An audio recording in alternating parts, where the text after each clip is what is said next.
नाजिया हसन, उनसे कब मुलाकात हुई, कैसे मुलाकात हुई? देखिए, मेरी एक बहन थी Afreen Baig, she was also in the show बेस ji. Nazia was a good friend of Afreen Baig ji. और इंसान जो है वो पूरा हिल जाता है जब आप मशहूर भी हों, सक्सेसफुल भी हों, अच्छी जॉब भी हो यूनाइटेड नेशन में, सडनली आपको पता लगे कि कैंसर जैसा मौजी मर्स ने, तो she got an ovarian cancer जी। तो फिर इलाज विलाज के बाद कंट्रोल कर लिया उसको। When she came back to Pakistan and I met her, I found her very depress, you know, this is how we met. And तो नाजिया का ये था कि लोग नाजिया को जानते हैं एक बहुत बड़ी स्टार के तौर पे कि वो बहुत बड़ी सेलिब्रिटी होंगे, ये होंगे, बट आप यकीन करें कि deep inside she was a very very ordinary girl.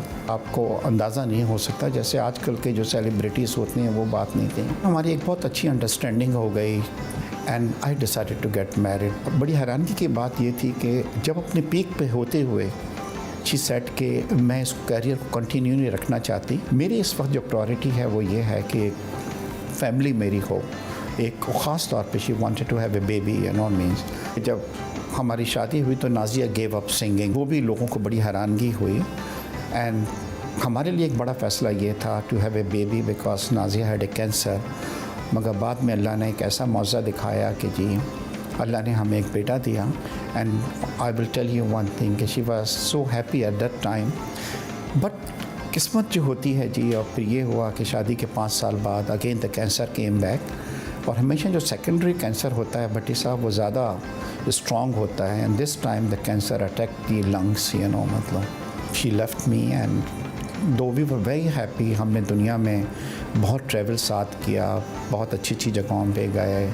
Morocco उनको बहुत पसंद था, डेकोरेशन का उनका बड़ा शौक़ था। और ये जो घर आप देख रहे हैं ये मैंने और नाजिया ने खुद मिलके बनवाया था। वो चाहती थी कि स्विमिंग पूल भी इसके अंदर हो, और ये तमाम जितनी आप चीज़ें भी देख रहे हैं ये सब हम लोगों ने साथ मिलके डेकोरेशन घर की तमाम चीज़ें की थी। I am moving to the new place, but इस घर से मेरी बड़ी यादें वाबस्ता हैं। और मैंने ये फ़ैसला किया कि इस घर को भी मैं डिस्पोज़ ऑफ नहीं करूँगा, बल्कि इसको भी मैं रखूँगा अपने साथ ही जी।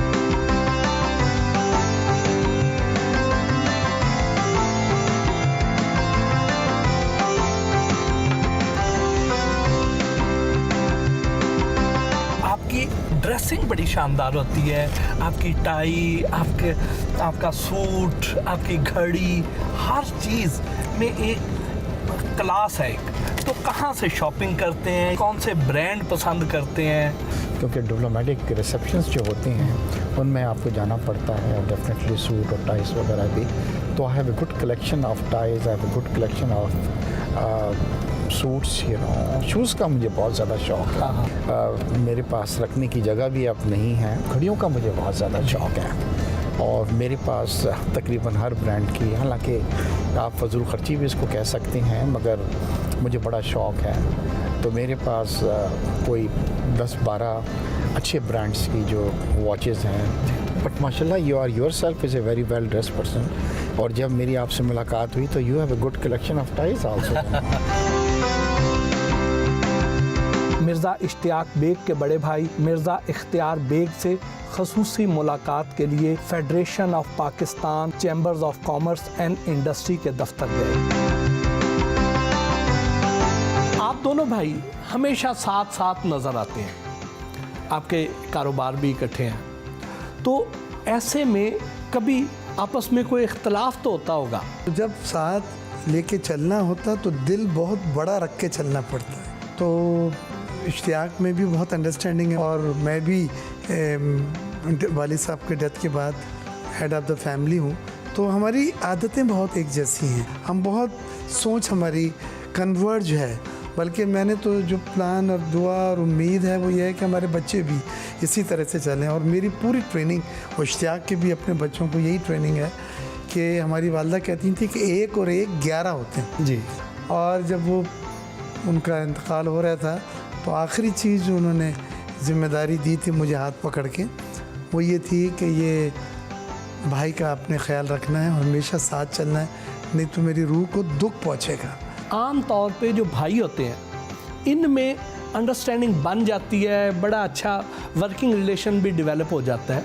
लेकिन बाज़ औक़ात ख़वातीन की वजह से, बच्चों की वजह से कुछ दूरियां भी आ जाती हैं। कभी ऐसे मसाइल आए हों तो कैसे निपटते हैं? डेफिनेटली छोटी छोटी चीज़ें फैमिलीज़ में काउंट होती हैं, मगर as a being a brother आप दोनों ये फ़ैसला कर लें कि आप इन चीज़ों पे तवज्जो नहीं देंगे और इन चीज़ों को मतलब मैटर्स नहीं करेंगे और आपकी जो रिलेशनशिप इससे ऊपर आ जाए, तो मेरे ख्याल से ऑनेस्टली कभी हमारे दरमियान ऐसा नहीं हुआ। आप दोनों कारोबार आपके इकट्ठे, सोच आपकी एक जैसी, सियासी नज़रियात मुख्तलिफ क्यों हैं? ये इसका जवाब ये है कि मैं तो 25-30 साल से शहीद बेनज़ीर भुट्टो साहिबा से इतना क्लोज़, उनके एडवाइज़र वगैरह हम रहे हैं, टू द प्राइम मिनिस्टर वगैरह, तो इतनी क्लोज़ अटैचमेंट थी। मेरी नेचर भी नहीं है कि मैं जल्दी लॉयल्टीज़ बदलूं, मैं कर ही नहीं सकता। मेरी जो आदत है, जो नेचर है, वो ये नहीं है। मैं इसमें ऐड करूँगा थोड़ा सा कि मैं इस वक्त मरकज़ी सदर हूँ पाकिस्तान मुस्लिम लीग बिज़नेस फोरम का। अगर इख्तलाफात आपके पॉलिटिक्स में हों तो ये एक पॉलिटिकल मैच्योरिटी कहलाती है। आजकल मिर्ज़ा इश्तियाक बेग साहिल समंदर के करीब अपने ड्रीम हाउस की तामीर व आराइश में ख़ास से मसरूफ़ रहते हैं। जिस तरह आपका दिल कुशादा है, उस तरह आपका घर भी कुशादा है। इस घर में 3 गेस्ट रूम रखे हैं, एक एनेक्सी रखी है गेस्ट की। वो गेस्ट जो घर में कंफर्टेबल फील नहीं करें, वो बाहर से बाहर आके जितने दिन रहना चाहें यहाँ पे। और इसके अंदर, घर के अंदर भी 2 गेस्ट रूम हमने रखे हैं। तो एक तो ये है कि पाकिस्तान से बाहर, लाहौर से, इस्लामाबाद से बड़े लोग आते हैं, मेरे मोरक्को के सफ़ीर आते हैं, दूसरे सफ़ीर भी आते हैं, और लोग प्रेफर करते हैं कि घर के अंदर रहें रादर दैन उनको होटल में रहा जाए। तो इसके अंदर हमने पूरी कोशिश ये रखी गई है।